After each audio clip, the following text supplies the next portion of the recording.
Hier, j'ai publié une vidéo qui avait pour titre « Il faut arrêter de marcher avec les pauvres ». Et c'est une vidéo qui a créé un bouleversement dans la communauté des pauvres à travers le monde. Et directement, le triangle de Karpman, qui est un triangle dramatique, qui est utilisé dans la plupart des jeux psychologiques et qui comporte 3 éléments. Le premier élément, c'est le persécuteur. Le deuxième élément, c'est la victime. Et le troisième élément, c'est le sauveur. Parce que les membres de la communauté des pauvres à travers le monde estimaient que je suis un persécuteur. Je m'attaque aux pauvres. Je m'attaque aux personnes qui n'ont pas de moyens. Je m'attaque aux personnes qui sont défavorisées. Parce que n'ayant même pas écouté la vidéo jusqu'à 4 minutes, parce qu'à la 2e minute, je disais qu'il y a certains qui vont s'arrêter maintenant et qui vont trouver que je suis prétentieux. Et effectivement, ça s'est démontré dans les commentaires. Ça, j'étais dans le persécuteur. Et ensuite, il y avait donc la victime, ou plutôt les victimes, qui étaient donc les pauvres, qui manifestaient, qui commentaient, qui partageaient, qui signalaient la vidéo, qui disaient vraiment comment ce gars, il doit être arrêté. Ce n'est pas normal. Vraiment, je ne comprends pas comment ce genre de gars peut être en ligne et raconter des bêtises pareilles. Ça, c'était les victimes qui réagissaient, qui essayaient de montrer que je suis un persécuteur. Et le troisième élément du triangle de Karpman, qui est dans ce triangle dramatique, qui est utilisé dans les jeux psychologiques, était le sauveur ou les sauveurs. Les sauveurs, c'était qui? C'était les personnes qui avaient écouté la vidéo jusqu'à la fin. Parce qu'il faut savoir quand même que la vidéo faisait plus de 20 minutes. Et pour l'écouter jusqu'à la fin, il ne fallait pas avoir chargé 100 francs de data ou être en mode gratuit. Et qui avait écouté la vidéo jusqu'à la fin et qui venait répondre aux victimes en leur faisant comprendre que non, vous n'avez pas compris la vidéo. Ce n'est pas un persécuteur. En réalité, il est en train de vous faire comprendre que la pauvreté n'est pas ce qu'on croit. La pauvreté, ce n'est pas le fait de manquer d'argent. La pauvreté, elle est d'abord intellectuelle, elle est d'abord psychologique, elle est d'abord sociale, elle est d'abord en termes de carnet d'adresse. La pauvreté, c'est tout ce que vous concevez de manière psychologique qui vous empêche de poser des actions opérationnelles. Parce que vous ne pouvez pas exécuter ce en quoi vous ne croyez pas. Vous ne pouvez pas réaliser quelque chose que vous ne percevez pas d'abord mentalement, intellectuellement et psychologiquement. Parce qu'en réalité, la pauvreté, elle est d'abord à ce niveau. Et si vous êtes pauvre sur le plan psychologique, sur le plan mental, sur le plan culturel, sur le plan intellectuel, c'est tout à fait clair que vous allez aussi devenir pauvre sur le plan économique et sur le plan financier. Et les sauveurs venaient donc répondre en commentaire. C'est pour ça que si vous avez observé, je ne répondais presque pas en commentaire parce que je savais exactement que le triangle dramatique de Karpman devait se mettre en jeu et c'est exactement ce qui s'est produit. Aujourd'hui, je vais continuer avec la même thématique, c'est-à-dire il faut arrêter de marcher avec les pauvres. Parce que hier, dans la première partie, je parlais d'une caractéristique des pauvres qui est dans le pessimisme. J'expliquais comment les pessimistes ont toujours raison et que c'est facile d'être pessimiste parce que qu'importe le cas de figure, tu auras toujours raison. Et que si dans votre environnement, vous avez quelqu'un qui est toujours pessimiste par rapport à tout ce que vous faites, qui vous décourage par rapport à tout ce que vous faites, qui a toujours un doigt accusateur sur les autres et qui est toujours dans une posture où ce sont les autres le problème et lui, il est la personne parfaite, ce sont les autres les arnaqueurs, ce sont les autres les bandits, il faut vous séparer de cette personne. Il faut supprimer son numéro dans votre téléphone. Il faut le bloquer sur les réseaux sociaux. Il faut éviter qu'il soit en contact direct avec vous. Vous devez changer votre cercle d'influence pour être autour de personnes qui vous poussent à progresser, pour être autour de personnes qui ne sont pas pessimistes, mais qui font une analyse critique et stratégique de ce que vous faites, qui ne vont pas forcément toujours dire que ce que vous faites est pertinent, mais qui vont vous montrer les limites, qui vont vous dire pourquoi il s'agit des limites et qui pourront vous proposer des solutions stratégiques, qui pourront vous accompagner. Vous devez être autour de personnes qui sont en train de réaliser ce en quoi vous croyez, qui ont déjà réalisé les rêves que vous souhaitez réaliser et qui ont donc qualité à travers leur expérience et leur expertise pour pouvoir vous pousser au sommet. C'est de ça que je parlais dans la première partie. Dans cette deuxième partie, je vais parler d'une autre caractéristique des pauvres. Les pauvres, ce sont des personnes qui sont avares. Lorsqu'on parle de quelqu'un qui est avare, en général, c'est quelqu'un qui a de l'argent mais qui n'aime pas le dépenser. Mais on croit toujours que c'est quelqu'un qui n'aime pas donner son argent aux autres. Non, pas seulement. Quelqu'un qui est avare, ça commence d'abord par lui-même.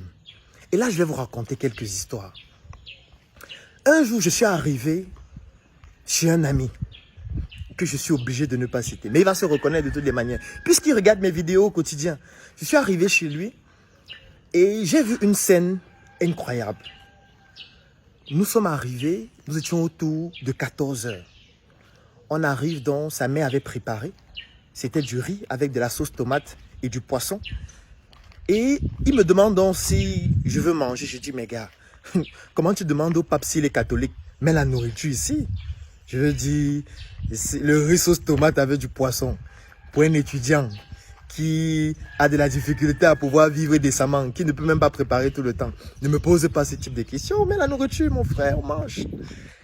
Il va donc à la cuisine pour me servir. Et pour me servir, il y avait donc un armoire au salon. Et dans cet armoire, il y avait des assiettes qui étaient rangées, des plats, des couteaux, des cuillères, qui étaient très jolis. Il va donc, il ouvre l'armoire, il retire un plat avec un couteau, une fourchette et une cuillère, et ensuite un verre.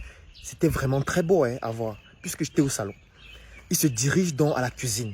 Quand il arrive à la cuisine, il me sert donc, il vient avec le plat, il m'installe donc sur la table là, il ouvre le même armoire, il prend un protège-plat, il pose sur la table.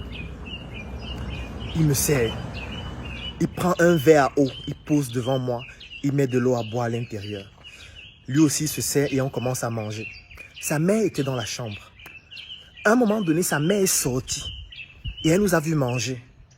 Et je pense que ça a tellement fait un boom dans son cœur qu'elle ne s'est pas retenue. Et elle lui a dit, pourquoi tu prends les plats des étrangers? Les plats qu'on utilise souvent pour les fêtes, pour manger aujourd'hui avec. Pourquoi tu fais ça? Tu n'as pas vu les plats en plastique qui sont à la cuisine? Et moi, ça m'a un peu tétanisé. Elle a vraiment crié sur lui pour lui dire, mais comment tu peux prendre les plats qu'on met là dans l'armoire pour manger pendant les fêtes, pour recevoir les personnalités, pour que tu manges avec ton ami avec. Tu n'as pas vu les plats qui sont à la cuisine? Change ça. Et le gars avait vraiment honte. Il a pris les plats. Il est parti à la cuisine. Moi, je me sentais vraiment mal. Je me dis, mais attends, moi, tout ce que je veux, c'est manger. Je n'ai pas demandé ces plats-là. Moi, mon frère, moi-même, avec les mains, je peux manger. S'il y a même une petite marmite là, vous mettez à l'intérieur, vous me donnez de l'eau pour laver les mains. Moi, c'est tranquille. Je n'ai pas besoin de ces plats, de ce verre à eau et tout ça. Il est donc allé, il a changé, il a pris des plats en plastique, il est revenu. Aujourd'hui, quand je repense à cette scène, je me rends compte à quel point parfois nous pouvons être avares vis-à-vis de nous-mêmes. Parce qu'il ne s'agit pas d'être avare vis-à-vis des autres seulement. Parce que nous sommes d'abord principalement avares vis-à-vis de nous-mêmes. Et ça, c'est l'une des caractéristiques de la pauvreté. La deuxième, parce que la première, c'est le pessimisme. La deuxième, c'est le fait d'être avare, l'avarice. Pourquoi? Parce que, imaginez-vous quelqu'un qui va au marché. Il achète des plats. Il achète des couteaux. Il achète des cuillères. Il rentre à la maison. Il classe ça dans un placard très joli au salon. Chaque semaine, on nettoie les plats, on nettoie les cuillères, on nettoie les fourchettes. Lui-même, il ne mange pas à l'intérieur. C'est-à-dire que lui-même, il mange dans les plats en plastique. Lui-même, il mange avec des cuillères et des fourchettes en plastique ou alors en aluminium. Mais c'est uniquement lorsque les grandes personnalités viennent. C'est uniquement lorsque c'est pendant les fêtes et qu'il y a des personnes d'une certaine autorité qui viennent à la maison qu'on ouvre le placard pour sortir les plats, pour manger à l'intérieur. Mais en fait, ce sont les étrangers qui mangent à l'intérieur. Nous-mêmes, on mange dans les vieux plats. Vous vous rendez à quel point on n'arrive pas à se faire plaisir nous-mêmes? Ça, c'est de la pauvreté mentale extrême. Mais comment est-ce que vous pouvez acheter des plats et vous n'arrivez pas à vous faire plaisir vous-même? Comment? Est-ce que ça a un sens? Vous voyez des personnes qui achètent des vêtements très jolis, sur mesure, très beaux, et qui vous disent que je vais porter ça pendant les fêtes. Tu vas porter pendant les fêtes comment? Pourquoi tu ne veux pas te faire plaisir toi-même? Ça veut dire qu'au quotidien, tu vas marcher comme un clochard en route parce que tu as les vêtements que tu vas porter pendant les fêtes. Tu ne peux pas te faire plaisir aussi toi-même. Ça sert donc à quoi de travailler dur? Ça sert donc à quoi de gagner de l'argent? Si à un moment donné, tu ne peux pas te faire plaisir toi-même. Parce que je ne parle pas d'être avare du fait que vous ne donnez pas l'argent aux autres. Je parle de vous. Je parle de vous faire plaisir vous-même avec votre argent. Vous comprenez maintenant mieux que lorsque je parle de pauvreté, ce n'est pas seulement le fait de ne pas avoir d'argent physique, ce que j'ai appelé hier la monnaie fiduciaire. Parce qu'il y a des gens qui ont beaucoup de monnaie fiduciaire, même en milliards, mais qui se comportent comme des pauvres profonds au quotidien parce que ne pouvant même pas se faire plaisir personnellement. Qu'est-ce qui t'empêche parfois de voyager et d'aller te faire plaisir? Qu'est-ce qui t'empêche parfois d'aller à la plage, d'aller te divertir, d'aller danser? Qu'est-ce qui t'empêche parfois d'acheter un très beau costume sur mesure de 700 000 francs, de le porter même une fois et de l'offrir même à quelqu'un pour te faire plaisir? Qu'est-ce qui t'empêche d'aller dans un supermarché, d'acheter des chewing-gums de 5 000, 7 000, juste pour ne pas avoir cette barrière mentale que voilà, ça c'est pour les riches? Non, tu peux le faire même si c'est une fois par an. Qu'est-ce qui t'empêche parfois d'aller dans un restaurant, d'acheter un plat de nourriture à 15 000 francs, 20 000 francs? Tu manges, tu ne finis pas la nourriture, attention. Tu manges peut-être la moitié. Ensuite, tu appelles la serveuse, tu lui dis vraiment, je trouve qu'il y avait un peu trop de ketchup, c'était un peu trop salé. Mais bon, c'est pas grave, il faut améliorer le plat la prochaine fois. Et après, tu donnes un pourboire et tu t'en vas. Pas parce que tu as beaucoup, mais parce que tu veux débloquer des limites dans ton cerveau. Ça aussi, c'est la perception, c'est cette richesse intellectuelle, mentale qu'il faut développer. C'est de ça qu'il s'agit. Pourquoi est-ce que, pour nous faire plaisir nous-mêmes, c'est un problème? Et là, je m'adresse à toi qui es en train de regarder cette vidéo. Est-ce que tu te fais plaisir souvent? Ne pense pas que le travail, c'est seulement qu'il faut travailler dur, travailler dur. Oui, il faut travailler, effectivement. Mais il y a un moment où toi-même, tu dois te faire plaisir. Toi-même, tu dois essayer de savourer tes petites réussites. Tu ne dois pas seulement le faire pour les autres. Non, je ne parle même pas des autres, je parle de toi. Est-ce que quand tu gagnes ton argent, tu te récompenses toi-même? Est-ce que quand tu atteins un résultat, tu te récompenses toi-même? L'un des principes de base, par exemple, en intelligence financière, c'est le fait que quand vous gagnez de l'argent, vous devez d'abord vous payer vous-même. Parce que c'est vous qui avez réussi à produire cet argent. Comment vous payez tout le monde avant de penser à vous? Vous ne pouvez pas avoir un projet. Vous lancez une activité. Vous investissez 50 000 francs. Vous réussissez à produire, je vais prendre un exemple, 200 000 francs. Et vous prenez les 200 000, vous payez tout le monde, vous payez les fournisseurs, vous remboursez les dettes et tout. Avant que l'argent qui reste, vous vous dites, ok, je prends combien à l'intérieur? Non, vous ne devez pas faire ça. Vous devez d'abord payer et récompenser la personne qui a permis de passer de 50 000 à 200 000. Cette personne, c'est vous. Vous devez d'abord vous faire plaisir. Vous devez d'abord épargner vous-même. Vous devez d'abord investir vous-même. Vous devez d'abord sécuriser vous-même une partie. Parce que si vous n'êtes plus là, le processus qui permet de passer de 50 000 à 200 000 ne pourra plus se faire. Et s'il ne peut plus se faire, même les autres ne pourront pas gagner. Ça veut dire que même les autres ont intérêt à ce que vous d'abord vous puissiez gagner vous-même. Parce que si vous ne vous récompensez pas vous-même, comment est-ce que vous faites? Votre cerveau aussi, à un moment donné, après avoir beaucoup travaillé, après avoir beaucoup réfléchi, vos mains, vos organes, votre corps, après avoir beaucoup donné, a besoin de se relaxer, a besoin de savoir que lorsqu'on atteint un palier, je me repose et je suis satisfait. Parce que mon corps bénéficie d'une satisfaction d'abord parce que je me récompense moi-même. Apprenez à vous récompenser vous-même par rapport à vos efforts, par rapport aux objectifs que vous atteignez.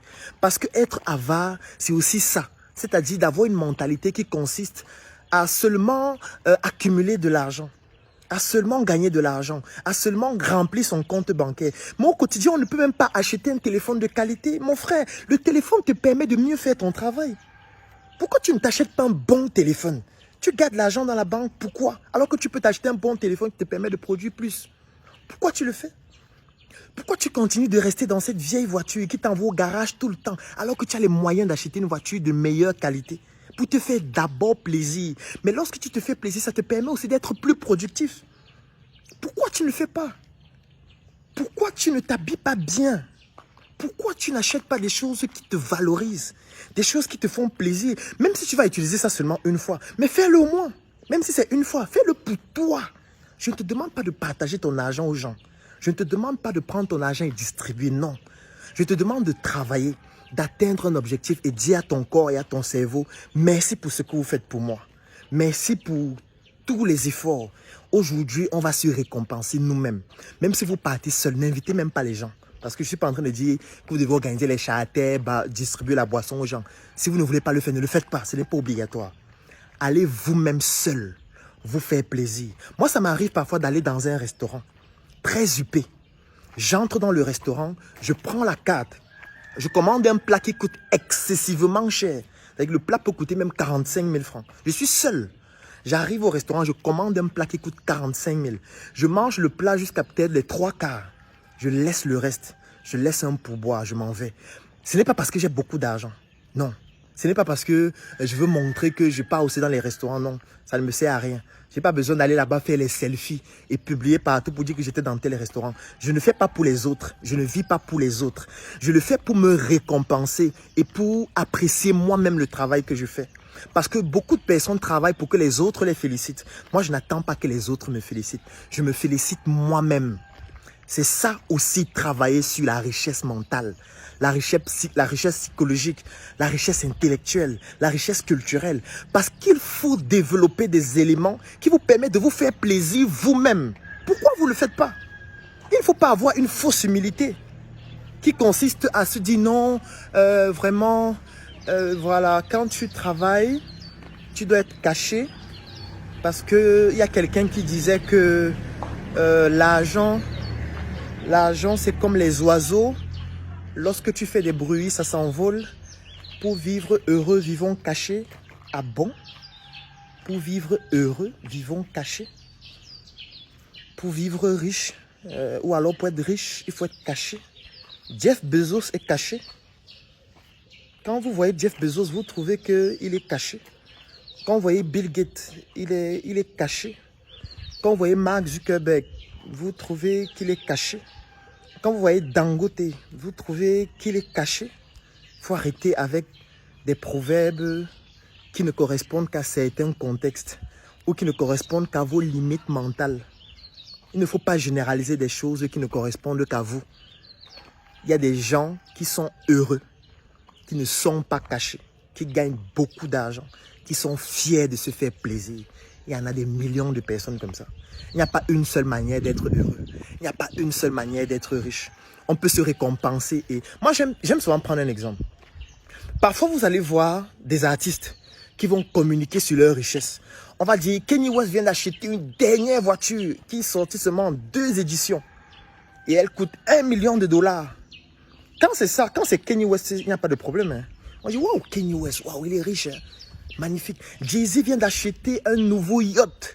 Waouh, Jay-Z, aïe, aïe, aïe, mince, Jay-Z fait des choses extraordinaires. Dangote est allé dans son compte, il a retiré les millions de dollars juste pour se rassurer qu'il est vraiment riche. Waouh, Dangote, oh putain, ce gars vraiment, il est riche. Hein? Mais quand c'est dans votre environnement immédiat, vous dites qu'il faut rester caché. Non, il faut avoir peur des vampires. Quand tu fais ça, les gens vont venir te manger. Quand tu fais ça, la richesse va partir. Ah bon? La richesse va partir. Les autres installent leur puissance à travers leurs médias qui font de la propagande. Les autres installent leur puissance à travers Internet, à travers leurs réseaux sociaux. Ils nous transmettent des informations, même à travers le cinéma, qui montrent qu'ils sont puissants. Et nous, on dit qu'il faut rester caché. Vous voyez la médiocrité, vous voyez la pauvreté mentale. C'est de ça qu'il s'agit. À un moment donné, il faut qu'on arrête l'hypocrisie et la fausse humilité. Non. Il faut qu'on arrête. Se faire plaisir, ce n'est pas manquer d'humilité. Se faire plaisir par rapport à un résultat qu'on a atteint en bénéficiant ou en achetant quelque chose pour se faire plaisir, ce n'est pas manquer d'humilité. C'est se faire plaisir. Sauf que chacun se fait plaisir en fonction de ses moyens.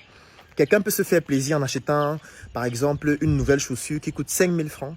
Parce qu'il ne gagne pas assez d'argent et pour lui 5 000 francs c'est quelque chose d'extraordinaire qu'il ne peut faire qu'une seule fois par an. C'est une manière de se faire plaisir. Oui, il se fait plaisir en fonction de son niveau. Un autre va se faire plaisir en achetant un jet privé. C'est aussi en fonction de son niveau. Je ne vous demande pas de vous faire plaisir en allant voler. Non. Je vous demande de gagner de l'argent, de prendre une partie de l'argent que vous avez gagné. En prenant en considération que pour le gagner, il faut travailler. Pour le gagner, il faut réfléchir. Pour le gagner, il faut mettre sur pied des systèmes. Ça veut dire que vous avez eu à mettre sur pied des efforts qui vous ont permis de gagner. Et quand vous avez gagné, il faut vous récompenser.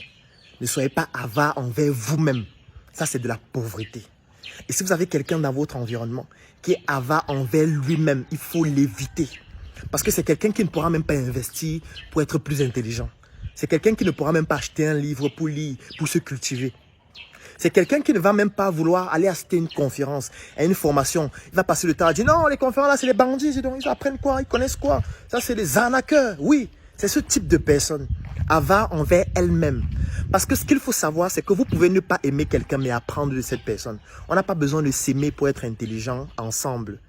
Je n'ai pas besoin d'aimer quelqu'un pour bénéficier de son savoir. Si je me rends compte qu'il a un savoir qui m'intéresse, je vais payer pour l'avoir. Je n'ai pas besoin que nous soyons des amis. Je n'ai pas besoin d'aimer ce qu'il dit. Je n'ai pas besoin de croire en ce en quoi il croit. Non. J'ai besoin du savoir. J'ai besoin de la science. Parce que ce qu'il faut savoir, c'est que lorsque quelqu'un réalise quelque chose qui vous impressionne, ça veut dire que cette personne applique des techniques que vous n'avez pas. Allez apprendre cette technique. N'allez pas forcément être amis. Moi, je n'ai pas besoin de plus d'amis.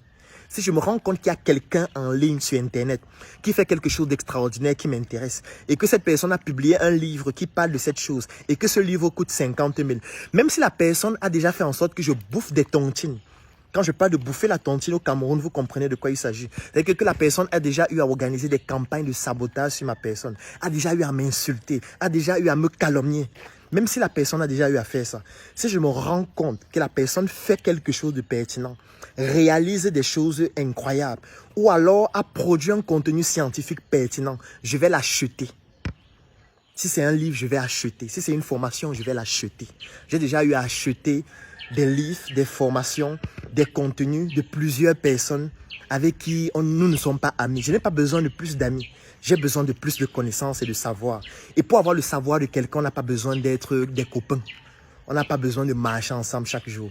Parce que la science a quelque chose de magnifique. C'est que la science, elle est universelle, surtout lorsqu'elle est belle.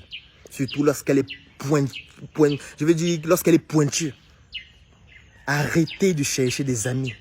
Cherchez la connaissance, cherchez le savoir, cherchez toute chose qui va vous permettre de vous améliorer.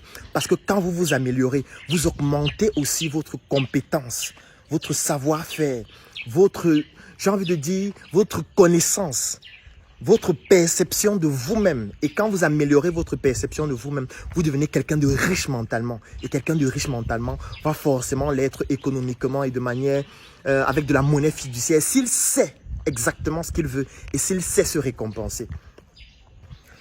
Autre chose à retenir, c'est que votre cerveau ne comprend pas la négation. Je vais être plus précis. Votre inconscient ne comprend pas la négation. Et c'est sur ce procédé neurophysiologique qu'on se base pour manipuler beaucoup de personnes qui sont pauvres. Quand je dis que votre cerveau ne comprend pas la négation, ou votre inconscient ne comprend pas la négation, qu'est-ce que ça signifie?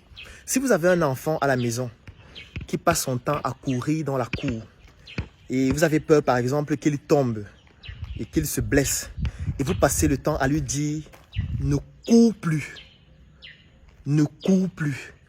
Votre cerveau ne comprend pas cette négation. Le cerveau comprend juste l'action de courir et l'enfant va courir plus qu'avant. Vous allez vous dire mais cet enfant est devenu têtu. Cet enfant, je lui dis de ne plus courir, continue de courir. Non, son inconscient ne comprend pas la négation. Vous lui dites ne cours plus, lui comprend cours. Vous lui dites ne jette plus les nappes au sol, il comprend jette et nappe. Vous lui dites ne regarde plus la télévision tard, il comprend télévision et tard, qu'il faut continuer de regarder. Vous lui dites ne marche plus avec tel, il va continuer de marcher avec cette personne parce que son inconscient ne comprend pas la négation. Au lieu de dire aux gens ce qu'ils ne doivent pas faire, dites-leur ce qu'il faut faire. Changez la négation par une locution qui est positive. Au lieu de dire ne cours plus, dites-lui par exemple marche lentement.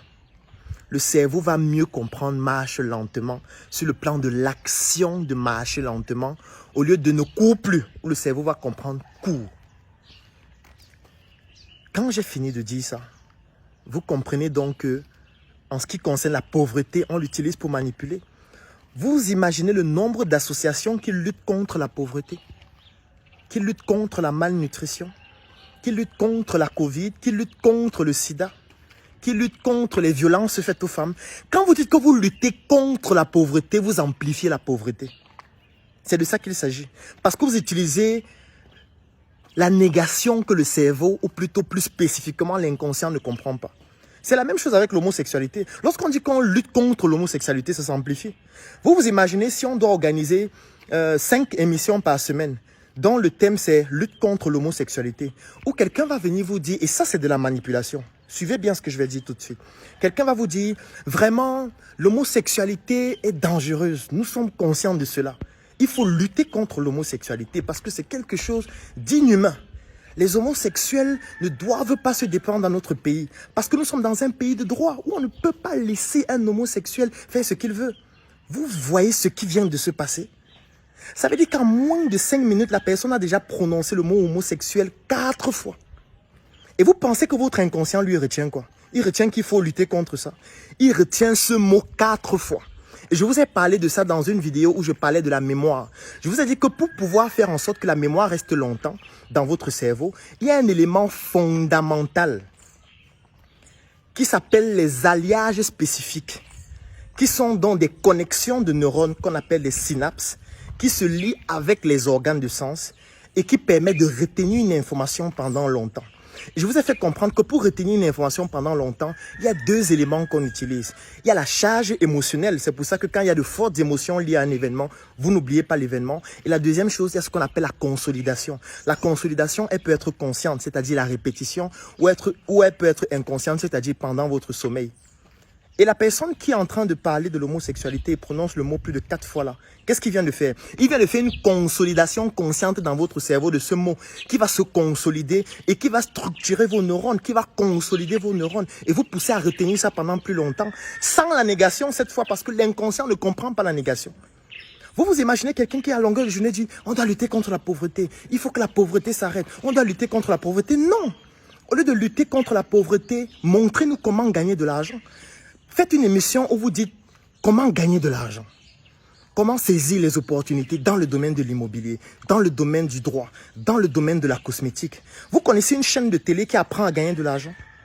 Vous connaissez une chaîne de télé durant laquelle il y a des émissions à longueur de journée où des experts viennent vous dire « Moi, j'ai gagné de l'argent dans la friperie, voilà comment j'ai fait, voilà comment vous pouvez faire, voilà le budget à mettre en place » qui vous montre les techniques pour le faire. Non, on va parler de la pauvreté. On va parler de comment sortir de la pauvreté. On va parler des budgets à mettre en œuvre pour sortir l'Afrique de la pauvreté. Parce qu'on sait qu'en réalité, ça l'amplifie. C'est un discours manipulateur qui est fait exprès pour amplifier des phénomènes. Et nous ne devons pas tomber dans ce piège-là. Nous ne devons pas tomber dans ce piège. Il faut que ça change. Je vais terminer cette vidéo qui est déjà à 27 minutes avec une histoire d'un père qui avait 3 enfants. Et à ces 3 enfants, il donnait de l'argent chaque semaine. Au premier enfant, il donnait 5 000 francs par semaine. Au deuxième enfant, il donnait aussi 5 000 francs par semaine. Et au troisième enfant, il donnait toujours 5 000 francs par semaine. Et quand il donnait cet argent, il leur disait, c'est votre argent de beignet de la semaine, c'est-à-dire hebdomadaire. Il donnait ça chaque dimanche. Et le dimanche qui suivait, il renouvelait l'argent.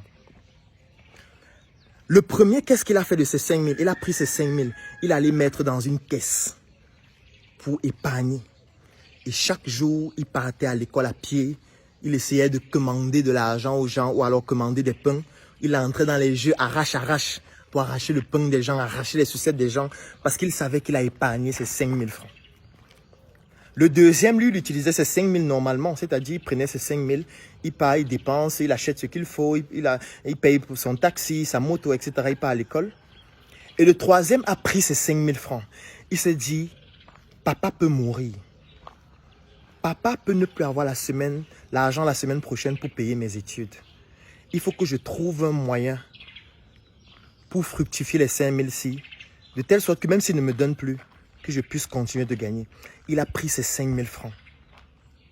Il est allé acheter des arachides. Il est rentré à la maison avec les arachides qu'il a achetés et du sucre. Il a fait des arachides grillés. Il a fait des caramels. Il les a emballés. Et quand il partait à l'école, il vendait les arachides et les caramels à ses camarades de classe.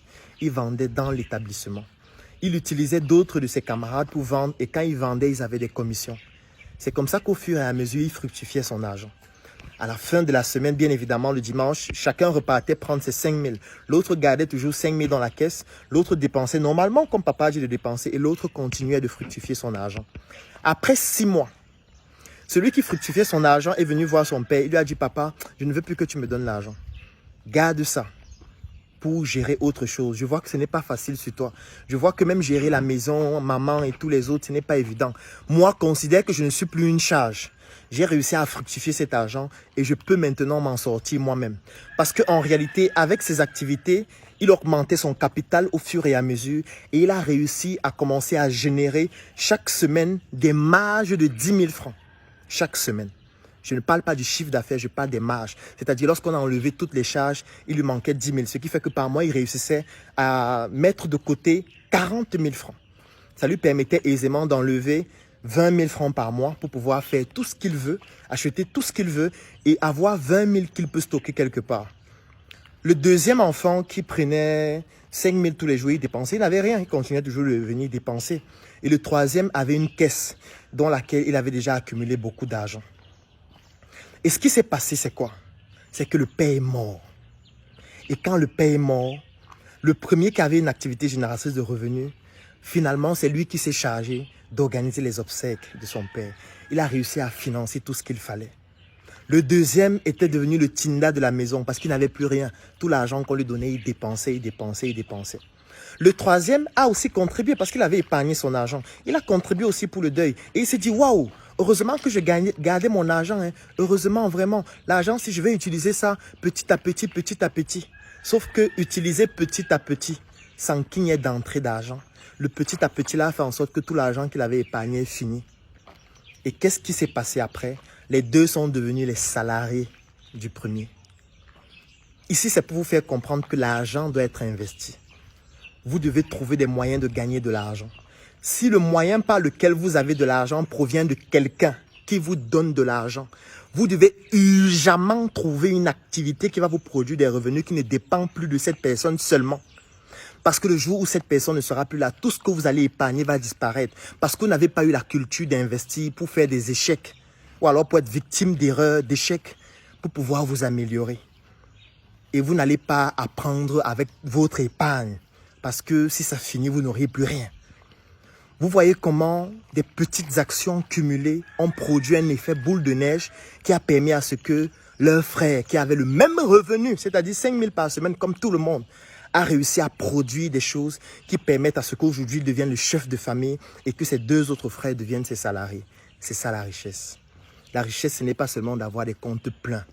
Et c'est parce que nous avons compris que la richesse, elle est d'abord mentale, psychologique, intellectuelle, que nous avons décidé de partager notre expérience pour permettre à tous ceux qui veulent comprendre ces mécanismes de devenir finançables. Parce qu'en réalité, comprendre ça, c'est devenir finançable. Et pour devenir finançable, nous avons créé un événement qui s'appelle Devenez finançable, qui va se dérouler du 9 au 10 juillet sous le couvert du sommet de l'indépendance financière africaine, le CIFA.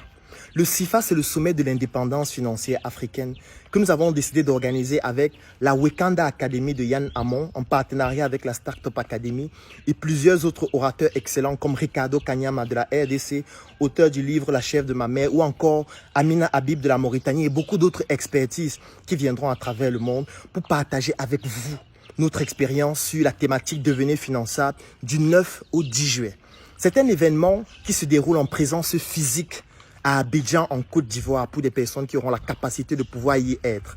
C'est un événement qui va aussi se dérouler en ligne. Pour ceux qui ne pourront pas être en Côte d'Ivoire et qui voudront suivre cet événement en ligne, c'est un événement dont vous pourriez avoir les supports en vidéo partout à travers le monde. C'est un événement dont vous pourriez avoir les supports physiques et électroniques. C'est un événement dont vous pourriez entrer en contact avec les orateurs.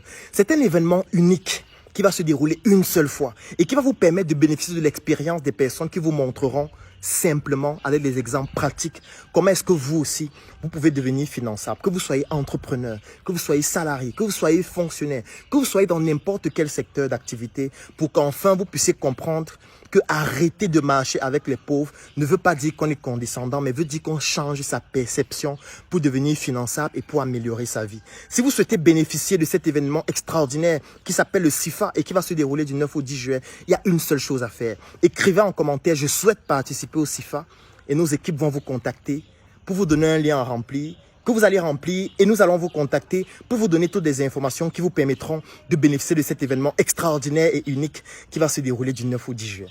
Rendez-vous en Côte d'Ivoire pour l'événement qui va faire en sorte que vous puissiez sortir de la pauvreté. Parce que si la pauvreté vous donne une gifle sur la joue gauche, ne tendez pas la joue droite comme le Nazaréen.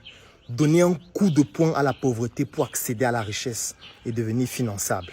Portez-vous bien et passez une très bonne journée.